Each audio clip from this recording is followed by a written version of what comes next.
ക്രിസ്തുയേശുവിൻ്റെ അതിപരിശുദ്ധ നാമത്തിന് മഹത്വമുണ്ടാകുമാറാകട്ടെ. നമ്മളിന്ന്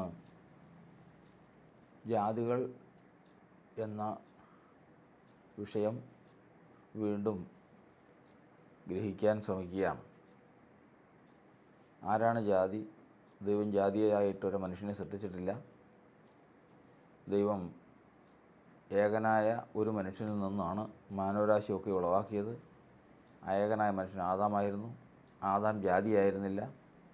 ആദാം ദൈവത്തോട് അനുസരണക്കേട് കാണിച്ച് ദൈവത്തിൻ്റെ മകനെന്നുള്ള പദവി നഷ്ടപ്പെട്ട് അവൻ ഈ ലോകത്തിൻ്റെ സ്വാധീനത്താൽ ദൈവത്തിൻ്റെ എതിരാളിയായ പിശാചനാൽ വശീകരിക്കപ്പെട്ട് അവൻ ആകാശ സൈന്യത്തെ, അതായത് സൂര്യനെയും ചന്ദ്രനെയും നക്ഷത്രങ്ങളെയും ആരാധിപ്പാൻ വശീകരിക്കപ്പെട്ട് ആ വശീകരണ വലയിൽ വീണ് അവൻ ജാതിയായി തീർന്നതാകുന്നുവെന്ന് നമ്മൾ ദൈവത്തിൻ്റെ വചനത്തിൽ നിന്ന് ഇതിനു മുമ്പുള്ള പാഠങ്ങളിൽ ഗ്രഹിക്കാനിടയായി തീർന്നു.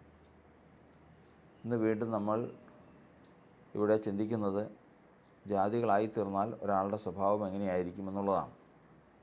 അതിന് കഴിഞ്ഞ ചില പാഠങ്ങളിൽ നമ്മൾ ഗ്രഹിക്കാനിടയായി തീർന്നു. അതിനെക്കുറിച്ച് നമ്മൾ കഴിഞ്ഞ പാഠത്തിൽ ഗ്രഹിച്ചത്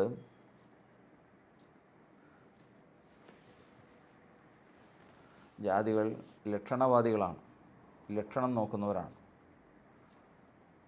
ആ ലക്ഷണം നോക്കുന്ന ജാതികൾ എന്തുകൊണ്ടാണ് ലക്ഷണം നോക്കുന്നത്, ഏതെല്ലാം തരത്തിൽ ലക്ഷണങ്ങളുണ്ട് എന്നുള്ളത് പൊതുവേ നമ്മൾ പറഞ്ഞ് അവസാനിപ്പിക്കാനിടയായി തീർന്നു. ശാരീരിക ലക്ഷണം, അനുഭവ ലക്ഷണം, അടയാള ലക്ഷണം, ഇങ്ങനെ വിവിധമായിട്ടുള്ള ലക്ഷണങ്ങൾ, ലക്ഷണശാസ്ത്രം തന്നെ ലോകത്തിലുണ്ട്. എന്നാൽ ഒരു ഇസ്രായേലിനെ അത് ബാധിക്കുകയില്ല എന്നുള്ളതാണ് കഴിഞ്ഞ ഭാഗത്ത് നമ്മൾ പഠിക്കാനിടയായി തീർന്നത്. ഇന്ന് വീണ്ടും നമ്മൾ ജാതികളുടെ സ്വഭാവത്തെക്കുറിച്ച് നമ്മൾ പഠിക്കുന്നത് ജാതികൾ വിഗ്രഹാർപ്പിതം ഭക്ഷിക്കുന്നു എന്നുള്ളതാണ്. ദൈവത്തിൻ്റെ വചനത്തിൽ ക്രിസ്തീയ വിശ്വാസികൾക്ക് അരുതെന്ന് പറഞ്ഞിട്ടുള്ള 4 കാര്യങ്ങളാണ് അപ്പോസ്തലപ്രവൃത്തിയുടെ പുസ്തകം 15-ാം അധ്യായത്തിൽ എഴുതിയിരിക്കുന്നത്. അതുപ്രകാരമാണ് വിഗ്രഹാർപ്പിതം, ശ്വാസം മുട്ടിച്ചത്തത്, പരസംഗം, രക്തം. അതായത് വിഗ്രഹത്തിന് മുമ്പിൽ വെച്ചത് അല്ലെങ്കിൽ പൂജ കഴിച്ചത് കഴിക്കരുത്. രണ്ടത് ശ്വാസം മുട്ടിച്ചത്തത്, അതായത്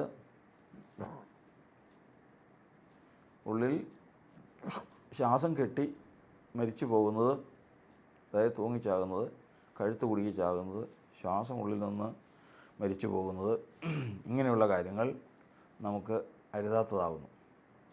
മൂന്നാമത്തത് പരസംഗം പാടില്ല. ഇതൊക്കെയും നമുക്ക് വിശദമായിട്ട് ചിന്തിക്കേണ്ടതുണ്ട്. രക്തം, മനുഷ്യൻ രക്തം ഭക്ഷിക്കാൻ പാടില്ല. ഈ 4 കാര്യങ്ങൾ ഏറ്റവും പ്രധാനമായിട്ടും ഒരു ക്രിസ്തീയ വിശ്വാസി ഒഴിഞ്ഞിരിക്കേണ്ട 4 കാര്യങ്ങളാണ്. എന്നാൽ ഇവിടെ നമ്മൾ അതിലെ ഒരു ഭാഗം മാത്രമാണ് ഇന്ന് ചിന്തിക്കുന്നത്. വിഗ്രഹാർപ്പിതം, വിഗ്രഹത്തിൻ്റെ മുൻപിൽ വെച്ച് ആ വിഗ്രഹത്തിന് വേണ്ടി സമർപ്പിച്ചത് നാം ഭക്ഷിക്കാൻ പാടില്ല. വിഗ്രഹം എന്ന് പറഞ്ഞാൽ ഒരു ബിംബം ഉണ്ടാക്കി അതിൻ്റെ മുമ്പിൽ വെച്ച് പൂജ ചെയ്യുന്നത് മാത്രമല്ല വിഗ്രഹം. അത് ക്രിസ്തുയേശുവിനെ കൂടാതെ, അല്ലെങ്കിൽ ക്രിസ്തുയേശുവിനേക്കാൾ ഉപരി മനുഷ്യൻ ഏതിനെ വലുതായി കാണുന്നുവോ ആ കാണുന്ന ആ കാര്യങ്ങളെല്ലാം വിഗ്രഹങ്ങളാണ്. അതുകൊണ്ട് തന്നെ അത്യാഗ്രഹം വിഗ്രഹമാണ്, ദുരാഗ്രഹം വിഗ്രഹമാണ്. അളവിൽ കവിഞ്ഞ പുത്രസ്നേഹം, ഭാര്യാസ്നേഹം, ഭർത്തൃസ്നേഹം, മനുഷ്യസ്നേഹം എല്ലാം വിഗ്രഹങ്ങളാണ്. അത് അങ്ങനെ വിഗ്രഹത്തെക്കുറിച്ച് നമ്മൾ പഠിക്കുമ്പോൾ വിഗ്രഹാരാധനയുടെ അനുഭവങ്ങളും വിഗ്രഹാരാധനയുടെ പ്രവർത്തനങ്ങളും ഈ ലോകത്തിൽ ബഹുവിധമാണെന്ന് നമുക്ക് കാണാം. ഇവിടെ നമ്മൾ പൊതുവായിട്ട് ഇപ്രകാരം ചിന്തിച്ചാൽ മതി. വിഗ്രഹത്തിന് മുമ്പിൽ വയ്ക്കുന്നത് നമുക്ക് ഭക്ഷിപ്പാൻ പാടില്ല. ഇത് ഭക്ഷിപ്പാൻ പാടില്ല എന്ന് നമ്മൾ പറയുമ്പോൾ ഒന്നാമത് നമ്മൾ ചിന്തിക്കുന്നത് കല്ലുകൊണ്ടുണ്ടാക്കിയ ഒരു വിഗ്രഹം, സ്വർണം കൊണ്ടോ വെള്ളി കൊണ്ടോ ഉണ്ടാക്കിയ ഒരു വിഗ്രഹം, അല്ലെങ്കിൽ ഒരു ഫോട്ടോ, അല്ലെങ്കിൽ ഒരു സങ്കല്പം. ഒരു സ്ഥലത്ത് ഫോട്ടോയൊന്നുമില്ല, വിഗ്രഹങ്ങളും ഒന്നുമില്ല, അവിടെ ആരാധനാമൂർത്തികളൊന്നുമില്ല, പക്ഷേ അവിടെ ഒരു ഫോട്ടോ ഇരിപ്പുണ്ട്, ആ ഫോട്ടോയാണ്. ഒരു സ്ഥലത്ത് ഇതുമില്ല, ഈ ഫോട്ടോയുമില്ല, ഒന്നുമില്ല, അവിടെ സാങ്കല്പികമായ ഒരാളുടെ പേര് മാത്രമേ ഉള്ളൂ. ആ പേര് അവിടുത്തെ ആരാധന ഒരാളുടെ പേരിലുള്ളതാണ്. ആ ആളാകട്ടെ ക്രിസ്തീയ വിശ്വാസമായൊരു ബന്ധമില്ലാത്തതാണ്, അത് വിഗ്രഹമാണ്. അതായത് ഏകസത്യ ദൈവം ക്രിസ്തുവിൽ കൂടി ആരാധിക്കപ്പെടാത്ത എല്ലാ ആരാധനയും വിഗ്രഹാരാധനയാണ്. അത് ദൈവം അംഗീകരിക്കുന്നില്ല. ആ ആരാധന ഏകസത്യ ദൈവത്തിൻ്റെ അടുക്കൽ എത്തുന്നില്ല. അതുകൊണ്ട് വിഗ്രഹാരാധന എന്ന് നമ്മൾ പഠിക്കുമ്പോൾ ഞാൻ മുഖാന്തരമല്ലാതെ ആരും പിതാവിൻ്റെ അടുക്കൽ എത്തുന്നില്ല. ക്രിസ്തുയേശുവിനെ കൈക്കൊണ്ട് ക്രിസ്തുയേശുവിൻ്റെ നാമത്തിൽ വിശ്വസിച്ച് ക്രിസ്തുയേശു മുഖാന്തരം ഏകസത്യ ദൈവത്തെ വിളിച്ചപേക്ഷിക്കുകയും ആരാധിക്കുകയും സ്തുതിക്കുകയും ചെയ്യുന്നത് സത്യാരാധനയാണ്. ബാക്കിയുള്ളതൊക്കെയും വിഗ്രഹാരാധനയാണ് എന്ന് ചുരുക്കം. അപ്പോൾ ഇങ്ങനെയുള്ള ആരാധനയിൽ ഏത് ആരാധനയ്ക്കും അതിന് ഒരു വഴിപാടുണ്ട്. അതായത് അവരുടെ ദൈവത്തെ പ്രസാദിപ്പിക്കാൻ അവർ കഴിക്കുന്ന വഴിപാടുകളുണ്ട്. ചിലർക്ക് പായസ നേർച്ചയായിരിക്കും, ചിലർക്ക് അരി നേർച്ചയായിരിക്കും, ചിലർക്ക് പഴങ്ങളുടെ ചാറ് നേർച്ചയായിരിക്കും. ഇങ്ങനെ ഏതെങ്കിലും തരത്തിലുള്ള ഒരു നേർച്ച അവരുടെ ജീവിതത്തിൽ ഉണ്ടാകും. ആ വിഗ്രഹത്തോടനുബന്ധിച്ചുണ്ടാകും. അവർ സങ്കല്പിക്കുന്ന അവിടുത്തെ മൂർത്തി അല്ലെങ്കിൽ അവിടുത്തെ അവർ ആ വിഗ്രഹം പ്രതിനിധീകരിക്കുന്ന ഒരു ശക്തി, ആ ശക്തിക്ക് പ്രസാദമായിട്ടുള്ളത് എന്തെന്ന് അവർ മനസ്സിലാക്കി വെച്ചിട്ടുള്ള ചില കാര്യങ്ങളുണ്ട്. ആ വെച്ചിട്ടുള്ള കാര്യങ്ങളാണ് അവരുടെ പ്രസാദത്തിനായിട്ട് സമർപ്പിക്കുന്നത്. ചിലർക്ക് സമൃദ്ധമായിട്ട് ചോറും കറികളും പായസവും എല്ലാം തികഞ്ഞ ഒരു ഭക്ഷണമാണ്. മറ്റു ചിലർക്ക് പായസം മാത്രമാണ്, മറ്റു ചിലർക്ക് പലഹാരങ്ങൾ മാത്രമാണ്. ഇങ്ങനെ ലോകത്തിൽ താങ്കളുടെ ദൈവങ്ങളെ പ്രസാദിപ്പാൻ, താങ്കളുടെ വിഗ്രഹങ്ങളിൽ കൂടി തങ്ങൾ ആരാധിക്കുന്ന ദൈവങ്ങളെ പ്രസാദിപ്പാൻ മനുഷ്യർ ഉപയോഗിക്കുന്ന ആരാധന വസ്തുക്കൾ, പൂജ്യങ്ങൾ ബഹുവിധമാണ്. ഇതൊക്കെയും വിഗ്രഹാർപ്പിതമാണ്. ഈ വിഗ്രഹാർപ്പിതം എന്ന് പറയുമ്പോൾ ഒന്നാമത് തന്നെ വിഗ്രഹാർപ്പിതത്തെക്കുറിച്ച് ദൈവത്തിൻ്റെ വചനം പറയുന്നത് എന്താണ്? നമ്മളോട് അത് പാടില്ല എന്ന് പറഞ്ഞതിന് ശേഷം അപ്പോസ്തലനായ പൗലോസ് കൊരിന്ത്യർക്കെഴുതിയ ലേഖനത്തിൽ അത് വ്യക്തമാക്കുന്നുണ്ട്. വിഗ്രഹം ഏതുമില്ല, ഏക ദൈവമല്ലാതെ ദൈവമില്ല. നമ്മൾ അതിലൊന്നും വിഷമിക്കേണ്ട കാര്യമൊന്നുമില്ല. ഇപ്പം നമ്മളൊരു ഹോട്ടലിൽ കയറി, ആ ഹോട്ടലിൽ കയറി ഭക്ഷണം കഴിക്കാൻ നേരത്ത് ആ ഭക്ഷണം നമ്മൾ കൊടുക്കുന്നത് അതിന് 75 രൂപ അല്ലെങ്കിൽ 100 രൂപയാണ് അവിടുത്തെ ഒരു ഊണിന് വില. അപ്പോൾ ആ ഊണിന് വില ശേഷം അവരത് വിഗ്രഹത്തിൻ്റെ മുമ്പിൽ വെച്ച് പൂജിച്ചതായിരുന്നു. നമ്മൾ കഴിച്ച ആളത് അറിഞ്ഞില്ല, അവൻ വിശ്വാസിയായിരുന്നു. കഴിച്ചു കഴിഞ്ഞതിന് ശേഷം ആ കൊടുത്തവൻ സന്തോഷമായി, കാരണം അവനെക്കൊണ്ട് ഞാൻ വിഗ്രഹാർപ്പിതം ഭക്ഷിപ്പിച്ചല്ലോ എന്ന് ചിന്തിക്കാൻ ഇടയായി തീർന്നു. പക്ഷേ ആ കഴിച്ചവനൊന്നും സംഭവിച്ചില്ല, ഒന്നും സംഭവിക്കുകയുമില്ല. കാരണം ദൈവത്തിൻ്റെ വചനം പറയുന്നത് അങ്ങാടിയിൽ കിട്ടുന്നത് യാതൊരു മനസ്സാക്ഷി ആക്ഷേപമില്ലാതെ കാശ് കൊടുത്ത് മേടിച്ച് ഭക്ഷിക്കുന്നതിന് അത് വിഗ്രഹാർപ്പിതമാണോ അല്ലയോ ഒന്നും നമ്മൾ ചിന്തിക്കേണ്ട കാര്യമില്ല. കാരണം ഈ ലോകത്തിൽ വിഗ്രഹം എന്ന് പറഞ്ഞ ഒന്നുമില്ല. ഒരു ഭക്ഷണത്തെ മലിനമാക്കാനോ ഒരു ഭക്ഷണത്തിൻ്റെ മേൽ സ്വാധീനം ചെലുത്തുവാനോ ദൈവത്തിൻ്റെ സൃഷ്ടിയുടെ ഏതെങ്കിലും ഒരു ഭാഗത്ത് എന്തെങ്കിലും കയറി പ്രവർത്തിക്കാനോ അവയ്ക്ക് കഴിവില്ല. കാരണം അത് ദൈവമല്ലാതെ തന്നെ, ദൈവം അവർക്ക് അതിനുള്ള അധികാരം കൊടുത്തിട്ടുമില്ല. വാഴ്ചകളെയും അധികാരങ്ങളെയും തല കർത്താവാണ്, യേശുവാണ്, ക്രിസ്തുവാണ്. ആ ക്രിസ്തുവിനല്ലാതെ ഈ ലോകത്തിൽ പ്രകൃതിയുടെ മേൽ, ഈ സൃഷ്ടിയുടെ മേൽ അധികാരമുള്ള വേറെ ഒരു ദൈവവും ഇല്ല, ഒരു ശക്തിയുമില്ല. അതുകൊണ്ട് ദൈവത്തിൻ്റെ വചനത്തിൽ നമ്മൾ പഠിക്കുന്നതനുസരിച്ച് യാതൊരു തരത്തിലും മനസാക്ഷി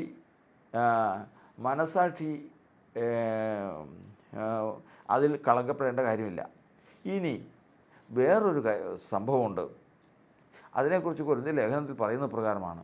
എങ്കിലും ഇത് വിഗ്രഹാർപ്പിതം എന്നും പറഞ്ഞ ഒരാൾ തന്നാൽ അത് ഭക്ഷിക്കാൻ പാടില്ല.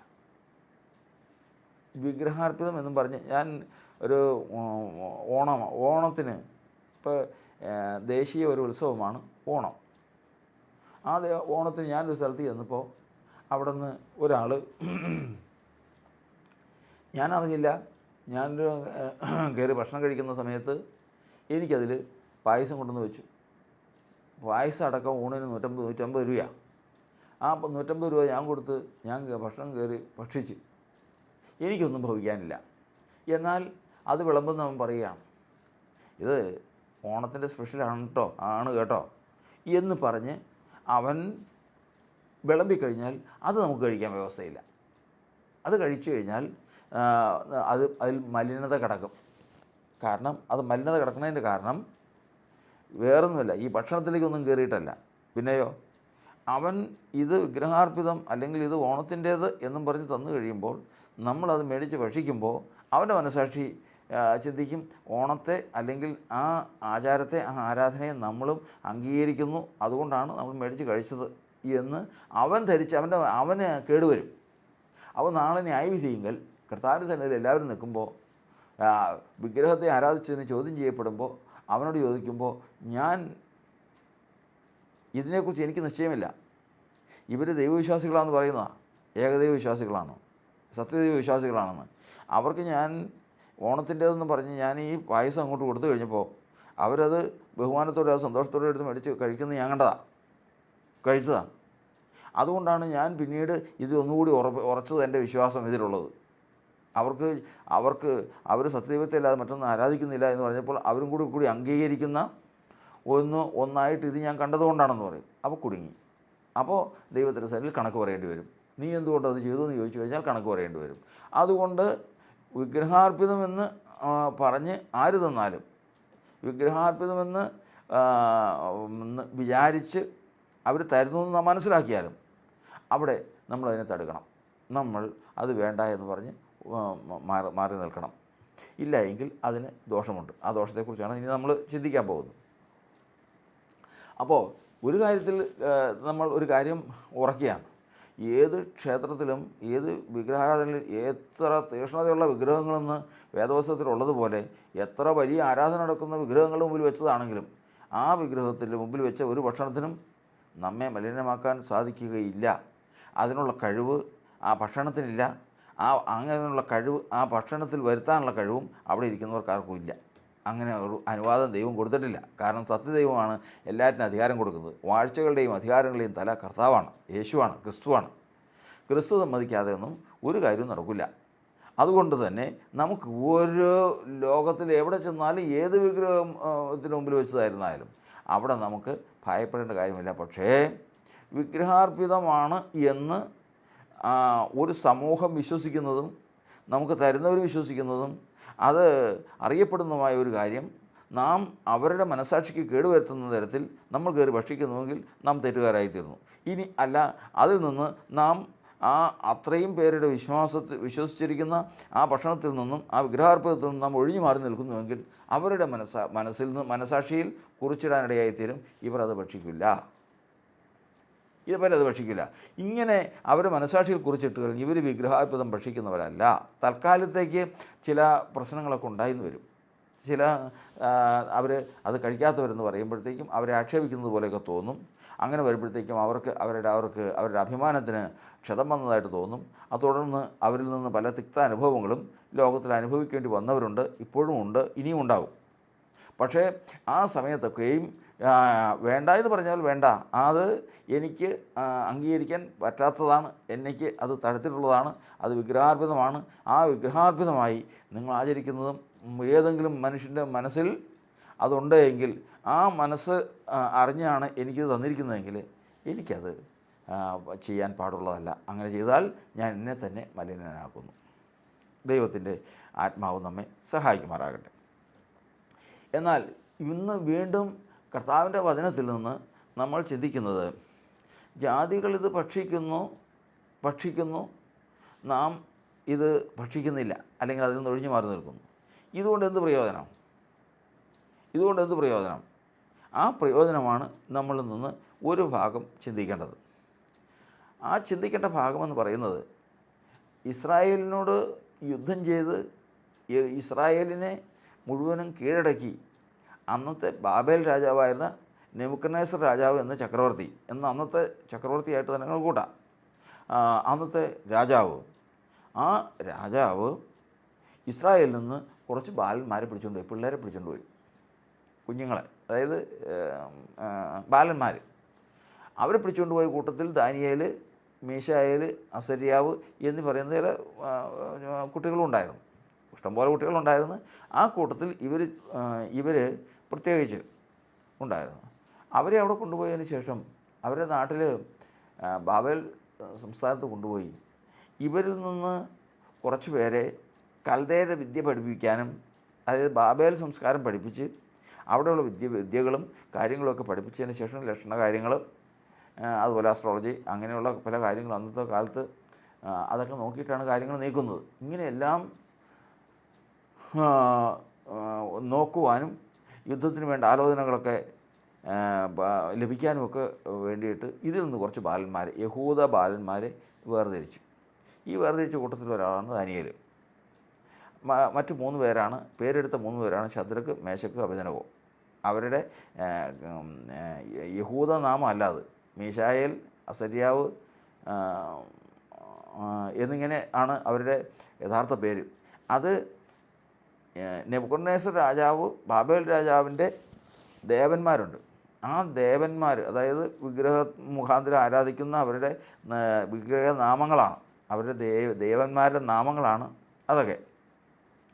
ആ പേര് ഇവർക്ക് മാറ്റിയിട്ട്, ദാനിയേലിന് മാറ്റിയിട്ട്, ശദ്രക്ക്, മേശക്ക്, അബേദ്നെഗോവിനും ഈ പേരെല്ലാം മാറ്റിയിട്ടതിന് ശേഷം ആ പേരിലാണ് അവരെ അറിയപ്പെട്ടത്.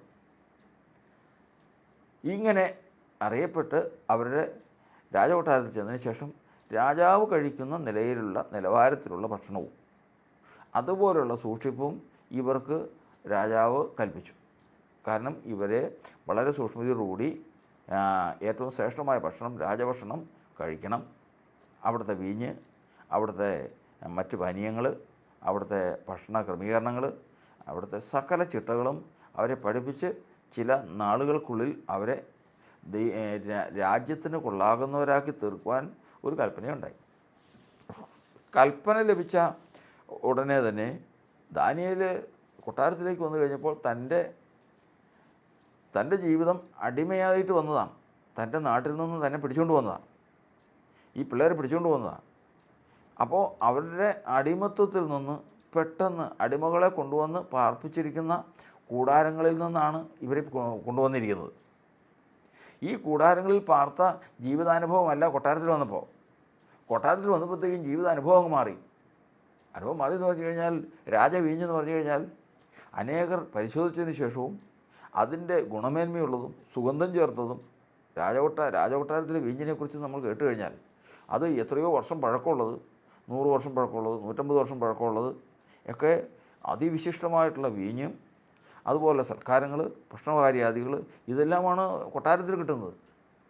ഈ കൊട്ടാരത്തിൽ ഇത് കിട്ടുമെന്ന് വന്നപ്പോൾ ഇവർക്ക് തൻ്റെ പേര് മാറ്റിയിട്ടു. ദാനിയേലിൽ നിന്ന് മാറ്റി മീശായേൽ നിട്ടു. മറ്റേ അസര്യാവ് മാറ്റി ശദ്രക്കിട്ടു, മേശക്കിട്ടു, അബേദ്നെഗോ എന്ന് പറയുന്ന എല്ലാം അന്യദൈവങ്ങളുടെ നാമം ഇട്ടു. ഇനി ഈ അന്യദൈവങ്ങളുമായിട്ടുള്ള ബന്ധത്തിൽ ഉള്ള ഭക്ഷണകാര്യാദികളാണ് ഈ രാജകൊട്ടാരത്തിൽ മുഴുവൻ നടക്കുന്നത്. അപ്പോൾ അവരുടെ വിഗ്രഹങ്ങളുടെ മുമ്പിൽ വയ്ക്കുന്നത് തങ്ങളും ഭക്ഷിക്കേണ്ട ഒരു അവസ്ഥ ഇപ്പോൾ അവർക്ക് വന്നിരിക്കുക. എന്ന് പറഞ്ഞു കഴിഞ്ഞാൽ തന്നെത്താൻ സൂക്ഷിക്കാത്തവർക്ക് അത് അവർക്ക് ഏറ്റവും നല്ല കാലമാണ്. അവർക്ക് കൊള്ള കിട്ടിയതുപോലെയാണ്. കാരണം എങ്ങനെ ജീവിച്ചതാണെന്ന് ഓർക്കണം. അടിമകൾക്ക് കിട്ടുന്നത് എന്താണെന്ന് ഓർക്കണം. ബാബേൽ നദിയുടെ തീരത്ത് ഞങ്ങൾ ഇരുന്നു എന്നൊക്കെ നമ്മൾ വായിച്ചിട്ടുണ്ട്. അങ്ങനെ ക്ഷീണിതരായി പച്ചവെള്ളം കിട്ടാൻ ബുദ്ധിമുട്ട് വന്നവരാണെന്ന് ഓർക്കണം. അവരുടെ മുൻപിലാണ് ഇത് വന്നിരിക്കുന്നത്. രാജവീഞ്ഞ്, രാജഭക്ഷണം, മാംസം ഇഷ്ടം പോലെ. ഇങ്ങനെ രാജവിരുന്നിൽ പങ്കുകൊള്ളുവാൻ അവർക്ക് അവസരം ലഭിച്ചിരിക്കുക. ഈ സമയമാണ് അവർക്ക് ആ കൊട്ടാരത്തിലുള്ളവർക്ക് എല്ലാവർക്കും അറിയാം, ഇപ്പോൾ രാജാവിൻ്റെ ഭക്ഷണവും പാനീയങ്ങളെന്ന് പറഞ്ഞു കഴിഞ്ഞാൽ അത് വിഗ്രഹാർപ്പിതങ്ങളാണ്. അവരുടെ വിഗ്രഹവുമായിട്ടുള്ള ബന്ധപ്പെട്ടുള്ള കാര്യങ്ങളാണിത് മുഴുവനും. അതുകൊണ്ട് ദാനിയേൽ ഒരു കാര്യം തീരുമാനിച്ചു. ഞാൻ രാജാവിൻ്റെ ഈ വീഞ്ഞും രാജാവിൻ്റെ ഈ ഭക്ഷണവും അതിൽ ഞാൻ പങ്കുകൊണ്ട് ഞാൻ എന്നെ തന്നെ മലിനനാക്കുകയില്ല എന്നൊരു തീരുമാനമെടുത്തു. അപ്പോൾ തന്നെത്താൻ മലിനമാക്കുന്ന ഒരവസ്ഥയിൽ നിന്ന് ഒഴിഞ്ഞിരിപ്പാൻ ദാനിയേൽ തീരുമാനിച്ചു എന്നർത്ഥം. അപ്പോൾ അവിടെ നിന്ന് നമ്മൾ മനസ്സിലാക്കുന്നത്, അവിടെ ഇവരെ നോക്കാൻ സൂക്ഷിച്ചിരിക്കുന്ന ഷണ്ടൻ, അന്ന് ഷണ്ടന്മാരാണ് കൊട്ടാരത്തിലെ കാര്യങ്ങളൊക്കെയും ഉള്ളറയിലെ കാര്യങ്ങളൊക്കെയും അവിടുത്തെ സ്വകാര്യ കാര്യങ്ങളൊക്കെയും നിയന്ത്രിക്കാനായിട്ട് രാജാവ് ഏൽപ്പിച്ചിരിക്കുന്നത്. അവർ സ്ത്രീകളുമായിട്ടുള്ള ഇല്ലാതായിരിക്കാൻ അവർ ഷണ്ടന്മാരാക്കിയിരിക്കുക. മനുഷ്യർ ഷണ്ടന്മാരാക്കിയ ഷണ്ടന്മാരുണ്ടെന്നും വചനത്തിൽ നമ്മൾ പഠിക്കുന്നത് പോലെ അവരെ ഷണ്ടന്മാരാക്കി രാജസേവയ്ക്ക് വേണ്ടി നിർത്തിയിരിക്കുന്നവരാണ്. അവരുടെ കയ്യിൽ അവരുടെ സൂക്ഷിപ്പിലേക്ക്, അതിലൊരു ഷണ്ടൻ്റെ സൂക്ഷിപ്പിലേക്ക് ദാനിയേലിനെ കൊടുക്കാനിടയായി തീർന്നു. ഈ കുട്ടികളെ കൊടുക്കാനിടയായി തീർന്നു. കുട്ടികൾ അത് രാജ കൊട്ടാരത്തിൽ ഈ നിലയിലേക്ക് വന്നതോടുകൂടി ദാനിയേൽ തീരുമാനിച്ചു, ഈ ഭക്ഷണപാനീയങ്ങൾ ഞാൻ ഭക്ഷിച്ച് ഞാൻ എന്നെ തന്നെ മലിനനാക്കുകയില്ല എന്നങ്ങോട്ട് തീരുമാനിച്ചതോടുകൂടി ഷണ്ടൻ പറഞ്ഞു, അറിഞ്ഞു കഴിഞ്ഞാൽ രാജാവ് എന്നെ വെച്ചേക്കില്ല, എൻ്റെ തലകളയും, അതുകൊണ്ട് ദൈവം അപ്പോൾ ദാനിയേൽ ആശ്വസിപ്പിച്ചു. ദാനിയേൽ തൻ്റെ ദൈവത്തോട് പ്രാർത്ഥിച്ചു. ദൈവം അവിടെ പ്രവർത്തിച്ചു. ഷണ്ടന് അവരോട് കനിവ് തോന്നുമാറാക്കി. മാത്രമല്ല, ഒരു സമയം വരെയും ഒന്ന് പരീക്ഷിച്ച് നോക്കാം. നിങ്ങളിതിനു വരെ എന്ത് കഴിക്കും? ഈ വീഞ്ഞിനും ഈ യാഗഭോജനം പോലെയുള്ള ഈ ഭക്ഷണത്തിനും വിട്ടതിന് ശേഷം നിങ്ങൾ പിന്നെ എന്ത് കഴിക്കും? ഇവിടെ ജീവിക്കണ്ടേ? അവരൊരു പരിഹാരവും പറഞ്ഞു. ഇനി നിങ്ങൾക്ക് പച്ചവെള്ളം തന്നാൽ മതി, ശാകഭോജനവും, അതായത് പരിപ്പ് കൊണ്ടുള്ള ഭക്ഷണവും തന്നാൽ മതി, വേറെ ഒന്നും വേണ്ട, വേറെ രുചികരമായിട്ടുള്ള ഒന്നും വേണ്ട. അവർ തന്നെ സൂക്ഷിക്കാൻ തീരുമാനിച്ചു. പരീക്ഷിച്ച് നോക്കി. പരീക്ഷിച്ച് കഴിഞ്ഞപ്പോഴേക്കും കാര്യങ്ങൾ വിജയം കണ്ടു. അവർ മാംസപുഷ്ടിയുള്ളവരും മിടുക്കന്മാരും മറ്റുള്ള മനുഷ്യരെക്കാൾ, മറ്റുള്ള കുട്ടികളെക്കാൾ ശ്രേഷ്ഠന്മാരുമായി തീർന്നത് കണ്ടു. അങ്ങനെ അവരുടെ ഭക്ഷണം അതിൽ ഉറച്ചു. വിഗ്രഹാർപ്പിത നിമിത്തം അവരുടെ ജീവിതം വഷളാക്കാൻ ഇടവന്നില്ല. കാര്യങ്ങൾ മുൻപോട്ട് പോയി. അവർ ആ കൊട്ടാരത്തിൽ, ആ രാജകൊട്ടാരത്തിൽ അത്രയും, അതായത് അതിന് രാജകൊട്ടാരത്തിലെ അവരുടെ സുരക്ഷിതത്വത്തെക്കുറിച്ച് പറയുന്നത് ആലങ്കാരികമായിട്ട്, അല്ലെങ്കിൽ വർണ്ണന കേട്ടിട്ടുണ്ട്. അതൊരു കൊതുക് പോലും കൊട്ടാരത്തിൻ്റെ പുറത്ത് വന്നതിന് ശേഷം അത് സ്വന്തം വഴിക്ക് തിരിയുന്നതല്ലാതെ രാജകൊട്ടാരത്തിലേക്ക് തിരിയാൻ മടിക്കുന്ന കാലം, അതായത് വാഴ്ചയുടെ ശക്തിയുടെ കാലമാണ്. അത്ര ഭയങ്കരനായിരുന്നു നെബൂഖദ്നേസർ രാജാവ് എന്നാണ് ഈ പറയുന്നതിന് സാരം. അത്ര സുരക്ഷിതമായിട്ടുള്ളതും അത്ര ചാരപ്രവർത്തനവും, അതായത് ഒരു മനുഷ്യൻ എന്താണ് അവിടെ ആലോചന നടക്കുന്നത്, എന്താണ് അവിടെ സംസാരിച്ചത്, ഇതെല്ലാം സൂക്ഷിച്ച് നോക്കിയിരിക്കും.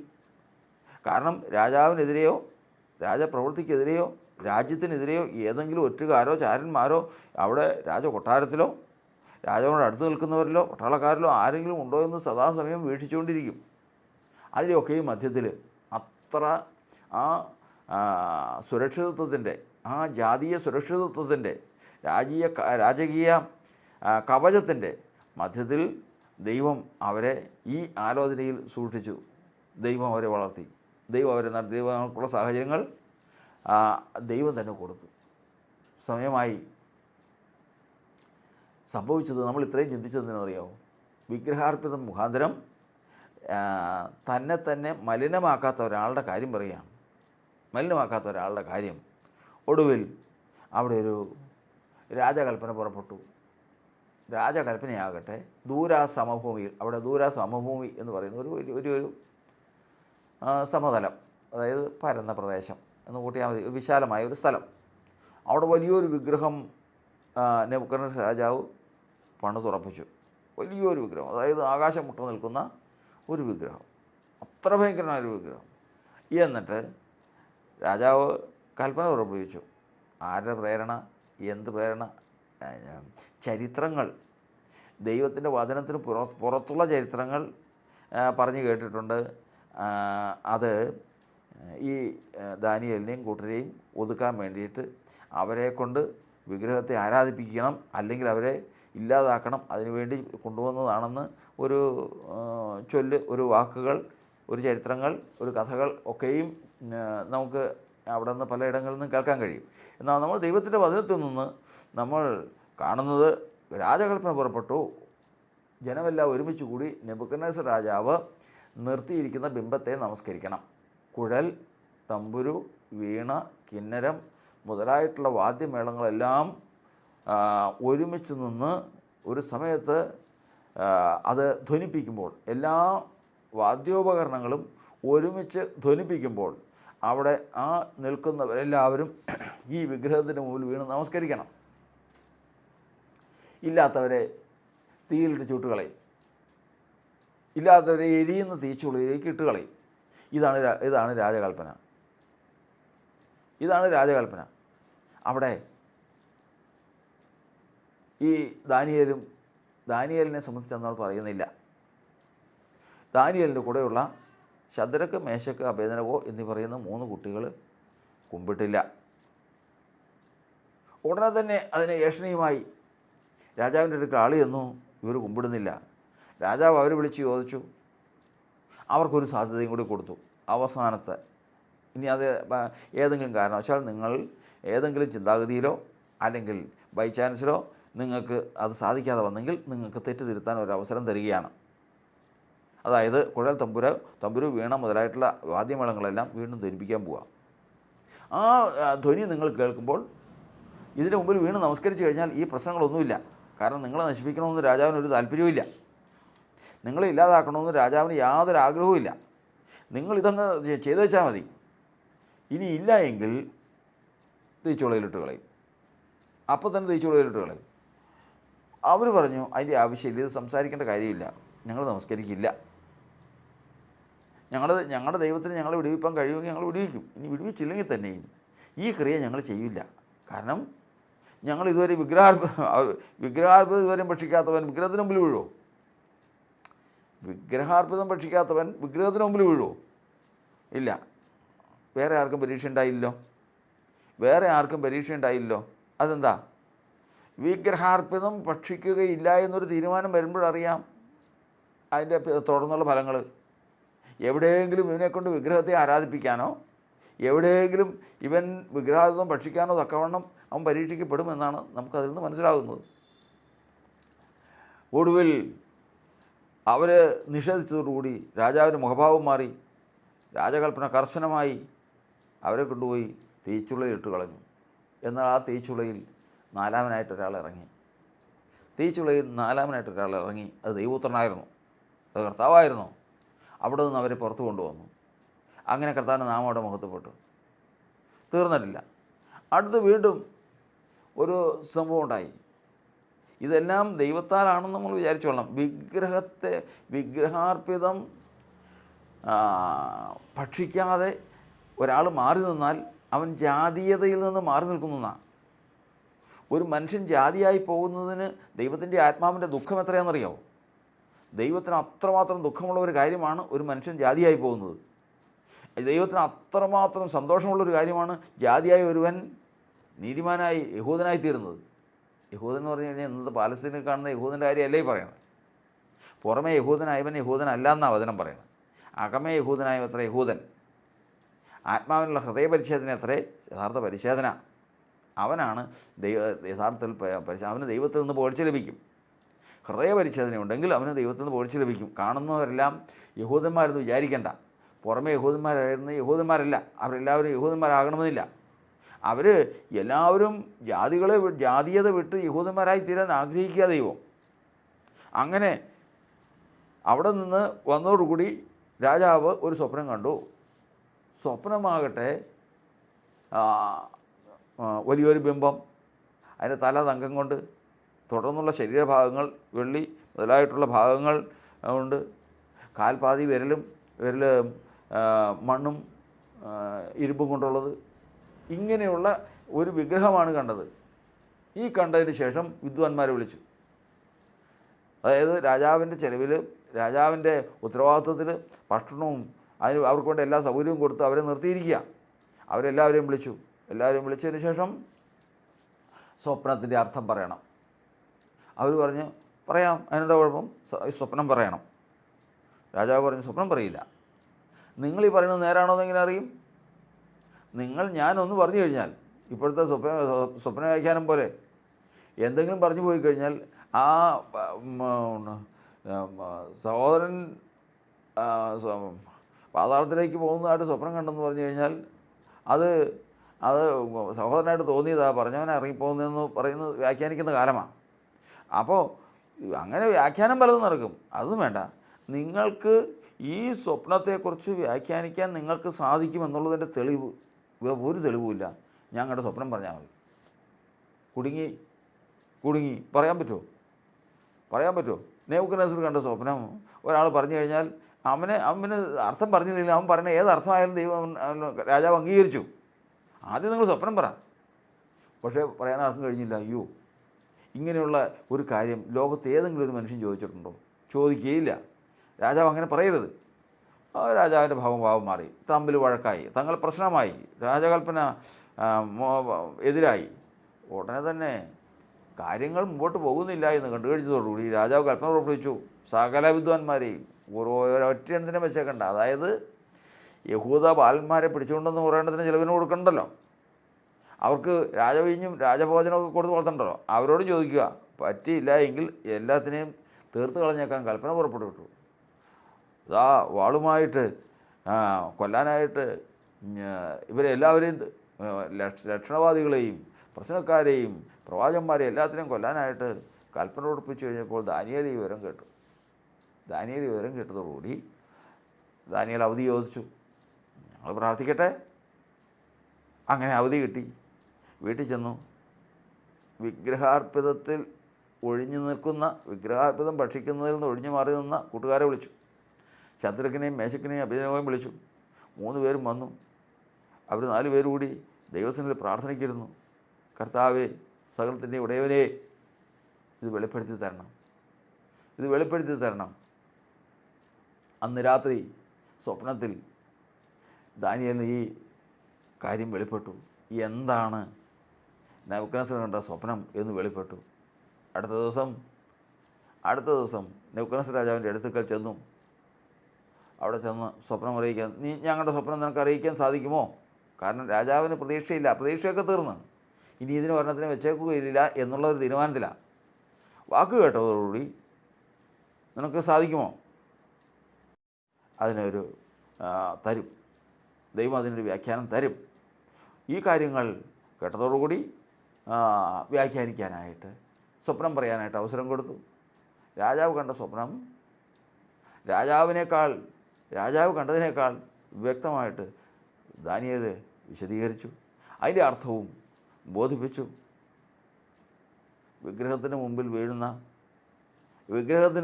വീണ് നമസ്കരിക്കുന്ന നെബൂഖദ്നേസർ ഇതാ ദാനിയേലിൻ്റെ മുമ്പിൽ വീണു. അവനെ ആ രാജ്യത്തെ ഏറ്റവും ശ്രേഷ്ഠമായ ഒരു പദവിയിലേക്ക് ഉയർത്തി. അവനെ മാത്രമല്ല, അവനോട് കൂടെ ഉണ്ടായിരുന്നവരെയും ഉയർത്തി. ദൈവത്തിൻ്റെ വചനത്തിൽ നമ്മൾ പഠിക്കുന്നത് ഇതെങ്ങനെ സാധിച്ചു? തങ്ങൾ ഏകാഗ്രചിത്തരായിരിക്കുന്നവർക്ക് വേണ്ടി,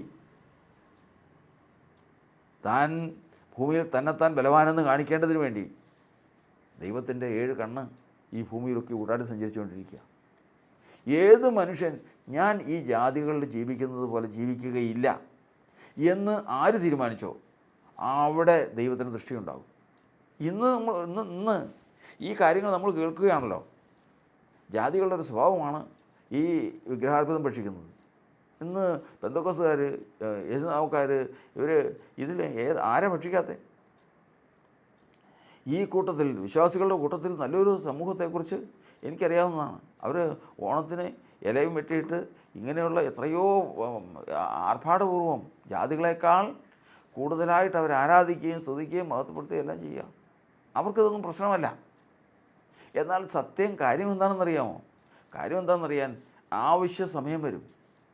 ആവശ്യ സമയം എന്ന് പറഞ്ഞു കഴിഞ്ഞാൽ ഇതുപോലെ തങ്ങളുടെ പ്രാണൻ അപകടത്തിൽപ്പെടുന്ന ഒരു സമയം വരും. ദൈവം മറച്ചിരിക്കുന്ന രഹസ്യം വരും. ആ രഹസ്യം വെളിപ്പെടേണ്ട സമയം വരുമ്പോഴാണ് പ്രശ്നം. ഒരു കുടുംബത്തിൽ രണ്ട് കുട്ടികൾ, വിശ്വാസികളുടെ കുടുംബം, അവർ കളിച്ചു പോയി കിണറ്റിൽ വീണ് രണ്ടുപേരും മരിച്ചുപോയി. രണ്ട് കുട്ടികളെ, ഒരു കുടുംബമാണ് ഇല്ലാതെയായത് കാര്യമായി പറയണത്. അത് ദൈവമായ കർത്താവ് തൻ്റെ ദാസന്മാരായ പ്രവാചകന്മാർക്ക് വെളിപ്പെടുത്താതെ ഒരു കാര്യം സംഭവിക്കില്ലെന്നാണ്. വിശ്വാസത്തിലേക്ക് വന്നു കഴിഞ്ഞാൽ ഏറ്റവും പരമപ്രധാനമാണ് അവരുടെ ഹൃദയദൃഷ്ടി പ്രകാശിച്ചു കഴിഞ്ഞാൽ അവർക്ക് ഏറ്റവും പ്രധാനപ്പെട്ട കാര്യമാണ് നാളെ വരാനിരിക്കുന്ന ആപത്തും അനർത്ഥങ്ങളും, നാളെ ചെയ്യേണ്ടുന്ന കാര്യങ്ങൾ, നാളെ എടുക്കേണ്ടുന്ന തീരുമാനങ്ങൾ ഇന്നേ തന്നെ ദൈവത്തിൻ്റെ ആത്മാവ് അവരോട് സംസാരിക്കുന്നതാണ് ക്രിസ്തീയ ജീവിതം. ആ കണ്ണാണ് ഇവിടെ അടഞ്ഞു പോകുന്നത്. എങ്ങനെ അടഞ്ഞു പോകുന്നത്? ഈ വിഗ്രഹാർപ്പിതം ഭക്ഷിക്കുന്നത് നിമിത്തം അടഞ്ഞു പോകുന്നത്. അങ്ങനെയാണ് വിശ്വാസികളുടെ ഇടയിൽ ഒരു നിമിഷം കൊണ്ട് ഒരു കുടുംബമൊക്കെ ഇല്ലാതായി പോകുന്നു. പിന്നെ അവരില്ല. ഒരു കാറിൽ ഒരു കുടുംബം യാത്ര ചെയ്ത് പോവുക, വിശ്വാസികളാണ്. അത് വേറൊരു വാഹനത്തിൻ്റെ പുറകെ ചെന്നിടിച്ച് ആ കുടുംബം തീർന്നുപോയി. അതിനു മുമ്പ് അവരെ അറിഞ്ഞതായിട്ടോ അതിനുവേണ്ടി പ്രാർത്ഥിച്ചതായിട്ടോ ഒന്നും നമ്മൾ കേൾക്കുന്നില്ല. ഇതിങ്ങനെ ഒന്നോ രണ്ടോ അല്ല, ലോകം മുഴുവനും ജാതികളുടെ ഇടയിലല്ല, വിശ്വാസികളുടെ ഇടയിൽ നടന്നുകൊണ്ടിരിക്കുക. അതിന് വചനം പറയുന്നത് പ്രകാരമാണ്. സഭാപ്രസംഗിയുടെ പുസ്തകം 9-ാം അധ്യായത്തിൻ്റെ 11-ാം വാക്യത്തിൽ ഇപ്രകാരം എഴുതിയിരിക്കുന്നു. ഇതെന്തുകൊണ്ടാണ് ഇങ്ങനെ വരുന്നതെന്ന് അത് ഓർത്തു കൊള്ളണം. 9 സഭാപ്രസംഗം 9:11 നമ്മൾ പിന്നെയും ഞാൻ സൂര്യന് കീഴെ കണ്ടത് വേഗതയുള്ളവർ ഓട്ടത്തിലും വീരന്മാർ യുദ്ധത്തിലും നേടുന്നില്ല. ജ്ഞാനികൾക്ക് ആഹാരവും വിവേകികൾക്ക് സമ്പത്തും സാമർത്ഥ്യമുള്ളവർക്ക് പ്രീതിയും ലഭിക്കുന്നില്ല. അവർക്കൊക്കെയും കാലവും ഗതിയും അത്ര ലഭിക്കും. എല്ലാവർക്കും കാലവും ഗതിയുമാണ് ഇത് കിട്ടുന്നത്. ഇനി അടുത്തത്, മനുഷ്യൻ തന്റെ കാലം അറിയുന്നില്ല. ആ വാക്കാണ് നമ്മൾ കൃത്യമായിട്ട് നമ്മൾ വെക്കേണ്ടത്. മനുഷ്യൻ തൻ്റെ കാലം അറിയുന്നില്ല. എന്ത് കാലം അറിയുന്നില്ല? നാളെ നല്ല കാലമാണോ കഷ്ടകാലമാണോ? നാളെ ഞാനിപ്പോൾ എടുക്കുന്ന തീരുമാനം അനുസരിച്ച് ഞാനീ പോകുന്ന വഴി സാധിക്കുമോ ഇല്ലയോ? അറിയുന്നില്ല. അതെന്താ അറിയാതെ? അതറിയുന്ന ദൈവമല്ലേ അറിയാവുന്നുള്ളൂ. നമ്മൾ ആരെയും ആരാധിക്കുന്നത്? നമ്മൾ ജാതീയതകളെ വിട്ട്, വിഗ്രഹങ്ങളെ വിട്ട്, ലോകത്തെ വിട്ട് സത്യദൈവത്തെ ആരാധിക്കാൻ കടന്നു വന്നവരാ. നമ്മൾ ആരാധിക്കുന്ന ദൈവത്തിനറിയാം നാളെ എന്ത് സംഭവിക്കുന്നു. ഞാൻ ദൈവത്തെ ആരാധിക്കുകയും നാളത്തെ സംഭവിക്കാനുള്ളത് അറിയുകയും ചെയ്യുന്ന ഒരു ദൈവം, നാളെ എനിക്ക് ആ ഒരു അപകടമുണ്ടെങ്കിൽ അത് എന്നോട് മിണ്ടാതിരുന്നതിന് ശേഷം, അത് മറച്ചു വെച്ചതിന് ശേഷം നാളെ ഞാൻ ചെന്ന് നേരെ അപകടത്തിൽപ്പെട്ട് മരിച്ചു കഴിഞ്ഞാൽ ഞാൻ എന്തിനാ ആരാധിക്കുന്നത്?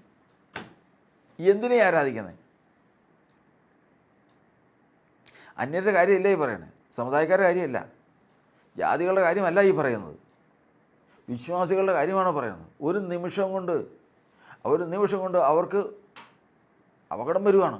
നാളത്തേക്ക് അവർക്ക് കാലത്തെ അറിയുന്നില്ലല്ലോ. കാലം അറിയുന്നില്ല അവർ.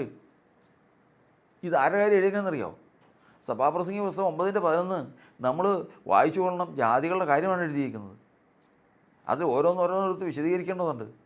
മനുഷ്യൻ തൻ്റെ കാലം അറിയുന്നില്ല. പിന്നെ അവർക്കെന്ത് സംഭവിക്കുന്നു? അവർക്കൊക്കെയും കാലവും ഗതിയും അത്ര സംഭവിക്കുന്നത്. മനുഷ്യൻ തന്റെ കാലം അറിയുന്നില്ലല്ലോ. വല്ലാത്ത വലയിൽ പിടിപെടുന്ന മത്സ്യം പോലെയും കണിയിലകപ്പെടുന്ന പക്ഷികളെ പോലെയും പെട്ടെന്ന് വരുന്ന ദുഷ്കാലത്ത് കണിയിൽ കുടുങ്ങി അവർ തീർന്നു പോയി. അതായത് ഒരു പക്ഷി ഇങ്ങനെ പറന്നു പോവുക, വലയിൽപ്പെടുന്ന പക്ഷിയെന്ന് നമ്മൾ കേട്ടല്ലോ. ഒരു പക്ഷി ഇങ്ങനെ പോവുക, വല നിൽക്കുന്നത് കാണില്ല. ഈ പക്ഷികളെ സംബന്ധിച്ച് പറഞ്ഞു കഴിഞ്ഞാൽ നേരെ മുമ്പോട്ട് പോകുമ്പോൾ പക്ഷികൾ കാണാത്ത തരത്തിലാണ് ഈ വല വഹിച്ചിരിക്കുന്നത്. അപ്പോൾ അവിടെ അങ്ങനെ ഒരു വലയുണ്ടെന്നുള്ള ധാരണ അവർക്കില്ല. പക്ഷേ ഈ ചുണ്ട് ഏറ്റവും ആദ്യം തടയുന്നത് ചുണ്ടാണ്. ചുണ്ട് അകപ്പെടുന്നതോടുകൂടി കാല് പിടിച്ചു, കാലും കുടുങ്ങി.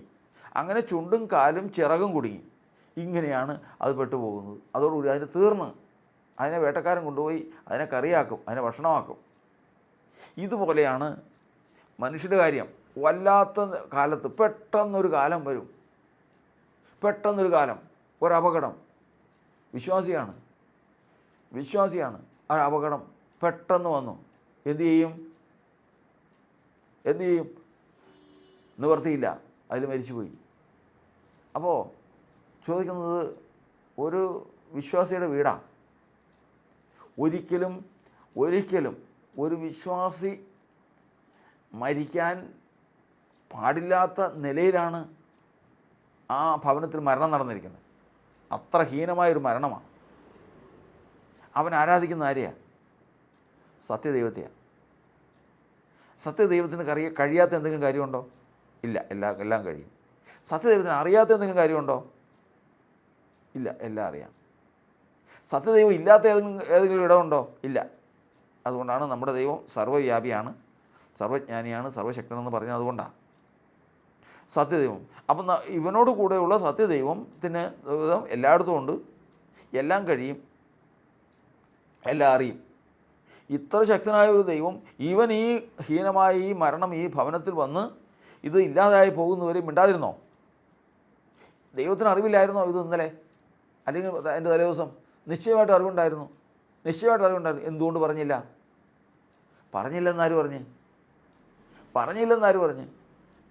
പറഞ്ഞിട്ടുണ്ട്. വിശ്വസ്തനായ ദൈവം നമ്മൾ അവിശ്വസ്തരായി തീർന്നാലും വിശ്വസ്തനായി പാർക്കുന്ന കർത്താവ് നിശ്ചയമായിട്ടും പറഞ്ഞിട്ടുണ്ട്. പിന്നെ എന്ത് സംഭവിച്ചു? കേട്ടിട്ടില്ല.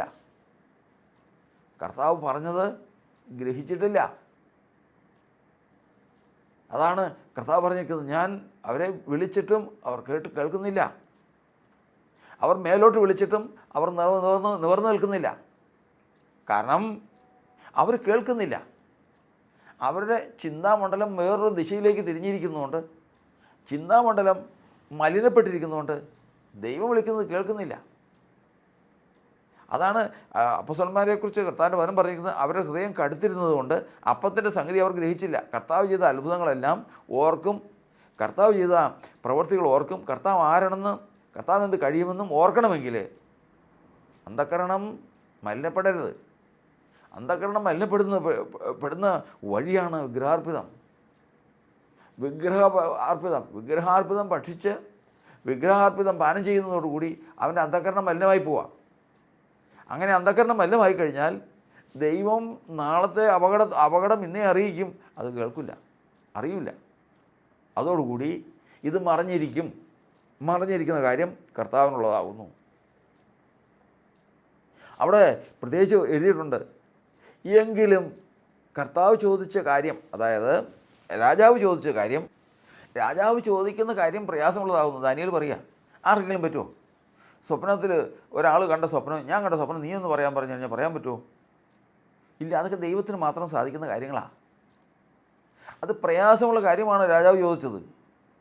ഈ വിഗ്രഹാർപ്പിതം പഠിച്ച് വിഗ്രഹത്തിൻ്റെ പിന്നാലെ നടക്കുന്നവരോട് ചോദിച്ചിട്ട് വല്ല കാര്യമുണ്ടോ? പറയില്ല. ചോദിച്ച കാര്യം പ്രയാസമുള്ളതാകുന്നു. എങ്കിലും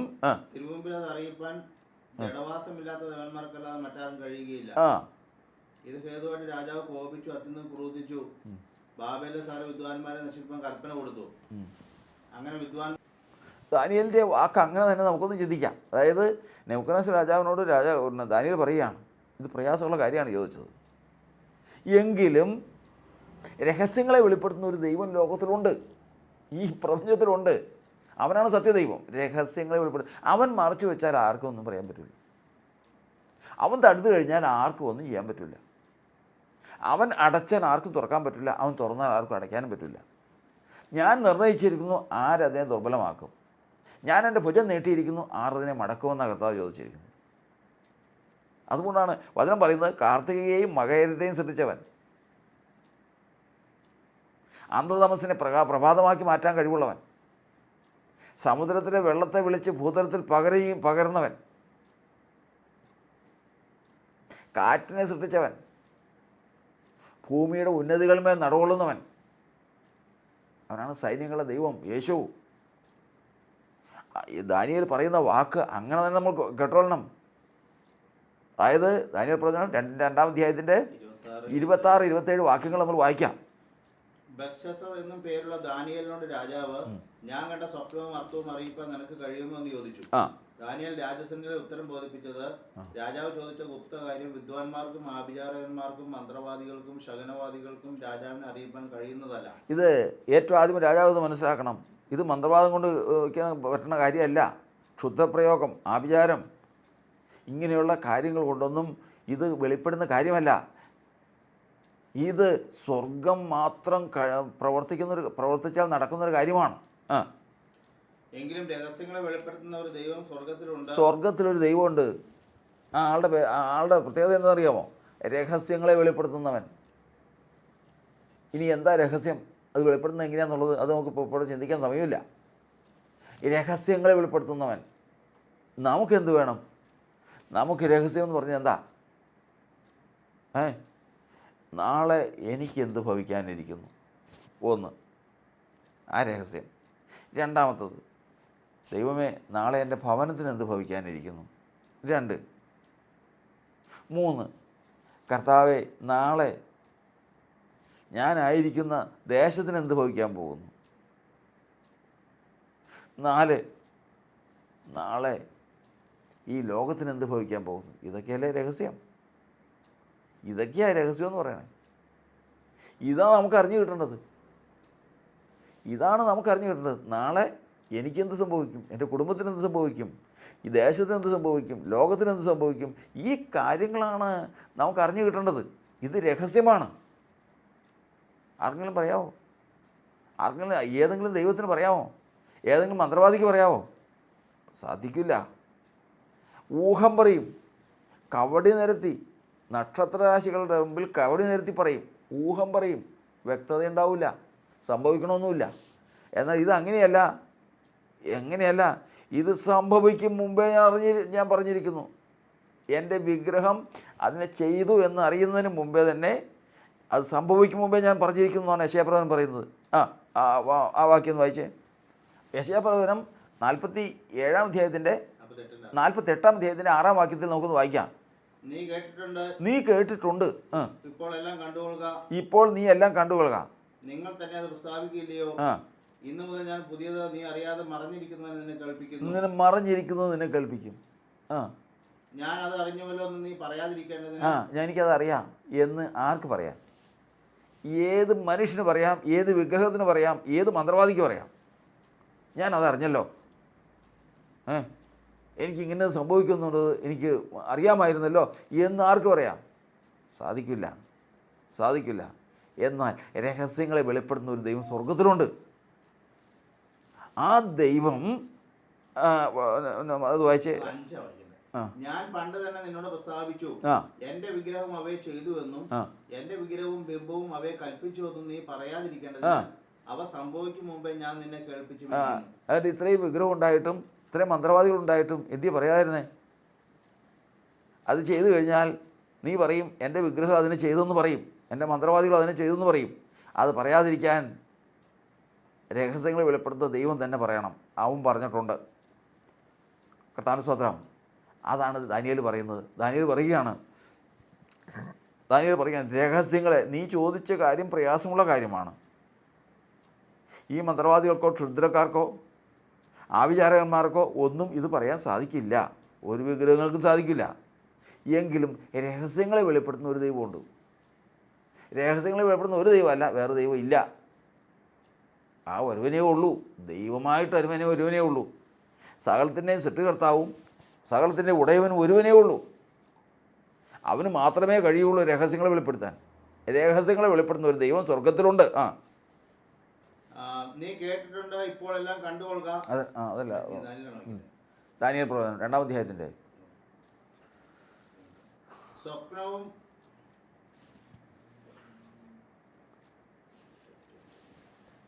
27-ാം വാക്യം. ദാനിയേൽ പ്രവചനം 2-ാം അധ്യായത്തിൽ 27-ാം വാക്യത്തിൽ ദാനിയേൽ രാജസന്നിധിയിൽ ഉത്തരം ബോധിപ്പിച്ചത്, രാജാവ് ചോദിച്ച ഗുപ്തകാര്യം വിദ്വാൻമാർക്കും ആഭിചാരന്മാർക്കും മന്ത്രവാദികൾക്കും ശകുനവാദികൾക്കും രാജാവിനെ അറിയിപ്പാൻ കഴിയുന്നതല്ല. എങ്കിലും രഹസ്യങ്ങളെ വെളിപ്പെടുത്തുന്ന ദൈവം സ്വർഗത്തിലുണ്ട്. അവൻ ഭാവി കാലത്ത് സംഭവിക്കാനുള്ളത്, നാളെ സംഭവിക്കാനുള്ളത്, നാളെ എന്ത് സംഭവിക്കുന്നുള്ളത് രാജാവിനെ അറിയിച്ചിരിക്കുന്നു. അവനാണ് അറിയിച്ചത്. അങ്ങനെയാണ് ആ രഹസ്യം വെളിപ്പെട്ടത്. അപ്പോൾ സ്വർഗത്തിലെ രഹസ്യം നമുക്ക് ഏറ്റവും ഒരു ചിന്തിച്ചതിൻ്റെ ചിന്ത എന്ന് പറയുന്നത്, ജാതികൾ എങ്ങനെ അവസാനിച്ചു പോകുന്നു അറിയാൻ പാടില്ല. ഒരു ദിവസം പെട്ടെന്നൊരു നെഞ്ചുവേദന തീർന്നു, ഒരു ദിവസം പെട്ടെന്നൊരു അപകടം തീർന്നു, ഇനി അവരില്ല. ഒരു ദിവസം പെട്ടെന്ന് ഏതെങ്കിലും തരത്തിലുള്ള സംഭവങ്ങൾ വന്നു, വല്ലാത്ത കുടുക്കിലകപ്പെട്ടു, അവൻ തലയൂരാൻ പറ്റാതെ വണ്ണം അവൻ അതിനാൽ അസ്തമിച്ച് നശിച്ചുപോയി. ഇതുപോലെയല്ല, ഇതുപോലെ ഇങ്ങനെ സംഭവിക്കുന്നത് രഹസ്യങ്ങളെ വെളിപ്പെടുത്തുന്ന ഒരു ദൈവം ആ സ്വർഗത്തിലുള്ളത് ആ രഹസ്യങ്ങളെ വെളിപ്പെടുത്താൻ സാധിക്കാതെ വണ്ണം നമ്മിൽ നിന്ന് അകന്നു നിൽക്കുന്നതുകൊണ്ടാണ്. എന്തുകൊണ്ട് നമുക്കത് വെളിപ്പെടുത്തി തരുന്നില്ല? വിഗ്രഹാർപ്പിതം കൊണ്ട്, വിഗ്രഹ സേവ കൊണ്ട് തന്നെത്താൻ മലിനമാക്കുന്നവന് താനോ തൻ്റെ കുടുംബമോ തൻ്റെ സമൂഹമോ നാളെ നേരിടാനുള്ള അപകടമോ നാശമോ വെളിപ്പെടുകയില്ല. കണ്ണ് രണ്ടും കെട്ടിയതിന് ശേഷം, അടച്ച് കെട്ടിയതിന് ശേഷം നേരെ നടന്ന് ഒരു വലിയ കുഴിയിലേക്ക്, വലിയ കിണറ്റിലേക്ക് വീഴുന്നത് പോലെ നേരെ അപകടത്തിലേക്ക് വീഴുന്നു. സഭാപ്രസംഗം 9:11 നമ്മൾ വായിച്ചു ഓർക്കണം. വല്ലാത്ത കണിയിൽ അകപ്പെടുന്ന മത്സ്യം പോലെ, വലയിലകപ്പെടുന്ന പക്ഷിയെപ്പോലെ പെട്ടെന്ന് അവരുടെ നാശം വരും. എന്നാൽ സത്യദൈവത്തെ ആരാധിക്കുന്നവർ, രഹസ്യങ്ങളെ വെളിപ്പെടുത്തുന്ന ദൈവത്തെ ആരാധിക്കുന്നവർ, അവരുടെ ജീവിതത്തിൽ ഏതെങ്കിലും ദോഷം മറഞ്ഞിരിക്കുന്നുണ്ടെങ്കിൽ അവർക്ക് ദൈവം അത് വെളിപ്പെടുത്തി കൊടുക്കും. അങ്ങനെ വെളിപ്പെടുത്തി കിട്ടിയില്ല എങ്കിൽ ഇന്ന് ലോകത്തിൽ വിശ്വാസികളുടെ ഇടയിൽ സംഭവിക്കുന്നത് പോലെ തന്നെ അവർ ചെന്ന് അകപ്പെടുന്ന നാശമെന്ന് പറയുന്നത് അത്ര ഭയങ്കരമായിരിക്കും. അറിഞ്ഞുമില്ല നിങ്ങളുടെ ദൈവം എവിടെയെന്ന് ജാതികൾ ചോദിക്കുന്നത് എന്തിന്? നിങ്ങളിതൊക്കെ പറയുമല്ലോ, നിങ്ങളുടെ ദൈവം എന്ത് ചെയ്യും? നിങ്ങൾക്കിന്ന് ഇങ്ങനെ ഭവിക്കുമെന്ന് നിങ്ങൾ ഇന്നലെ എന്തുകൊണ്ട് അറിഞ്ഞില്ല എന്ന് ചോദിച്ചാൽ ഉത്തരമില്ല. അതുകൊണ്ട് ദൈവത്തിൻ്റെ വചനത്തിൽ നമ്മൾ പഠിക്കുന്നത് ഏറ്റവും ആദ്യമേ തന്നെ ക്രിസ്തീയ വിശ്വാസി ഒഴിഞ്ഞിരിക്കേണ്ടതാണ് വിഗ്രഹാർപ്പിതം. കുഞ്ഞുങ്ങളെ വിഗ്രഹങ്ങളോട് അകന്ന് സൂക്ഷിക്കുവീൻ, വിഗ്രഹാർപ്പിതം വിട്ടൊഴിഞ്ഞു മാറുവീൻ. വിഗ്രഹം കൊണ്ട് നിങ്ങളെ തന്നെ മലിനമാക്കരുത്. വിഗ്രഹം ഏതുമില്ല, സത്യദൈവമല്ലാതെ ദൈവമില്ല. സത്യദൈവത്തെ മാത്രം ആരാധിച്ച്, സത്യദൈവത്തെ മാത്രം നമസ്കരിച്ച്, സത്യദൈവത്തെ മാത്രം സേവിച്ച് മുമ്പോട്ട് പോകുന്നതിനെ സംബന്ധിച്ചിടത്തോളം അവൻ്റെ അന്ധകരണം മലിനമാകാൻ ഇടവരികയില്ല. അവനോട് അവൻ്റെ ദൈവം രഹസ്യങ്ങളെ വെളിപ്പെടുത്തും. നാളെ നിനക്കെതിരെ വരുന്നുണ്ട് അപകടം, നാളെ നിനക്കെതിരെ അപകടം വരുന്നുണ്ട്, അത് വെളിപ്പെടുത്തും. ആ വെളിപ്പെട്ട് കിട്ടിയ സത്യം അവൻ ഹൃദയത്തിൽ ധ്യാനിച്ചുകൊണ്ട് വിശ്വസിച്ചുകൊണ്ട് അതിൽ നിന്ന് ഒഴിഞ്ഞ് രക്ഷപ്പെടാനുള്ള മാർഗം നോക്കും. അങ്ങനെ അവൻ ആപത്തിൽ നിന്ന് ഒഴിയും. അതുകൊണ്ട് ഇന്ന് വചനം പറയുന്ന ജാതികളുടെ വഴി പഠിക്കരുത്. ജാതികളുടെ ഒരു വഴിയാണ് വിഗ്രഹാർപ്പിതവും വിഗ്രഹവും നിമിത്തം തങ്ങളെ തന്നെ മലിനമാക്കുന്നു. അതുകൊണ്ട് എന്ത് സംഭവിക്കുന്നു? അവർക്കും അവരുടെ കുടുംബത്തിനും സംഭവിക്കാനുള്ളത് അപകടം, ദോഷം മറഞ്ഞിരിക്കുന്നു. പെട്ടെന്നൊരു ദിവസം വല്ലാത്ത കണിയിൽ അകപ്പെടുന്ന മത്സ്യത്തെപ്പോലെ, പക്ഷിയെപ്പോലെ അവർ അപകടത്തിൽപ്പെട്ട് നശിച്ച് ഇല്ലാതെ പോകുന്നു. അങ്ങനെ സംഭവിക്കാതിരിപ്പാൻ ദൈവത്തിൻ്റെ വചനപ്രകാരം നമ്മൾ ഗ്രഹിച്ചു കൊള്ളുക. വിഗ്രഹാർപ്പിതം നാം ഒഴിഞ്ഞിരിക്കുക, വിഗ്രഹത്തെ നാം ഒഴിഞ്ഞിരിക്കുക. ദൈവം നമ്മെ അനുഗ്രഹിക്കുമാറാകട്ടെ.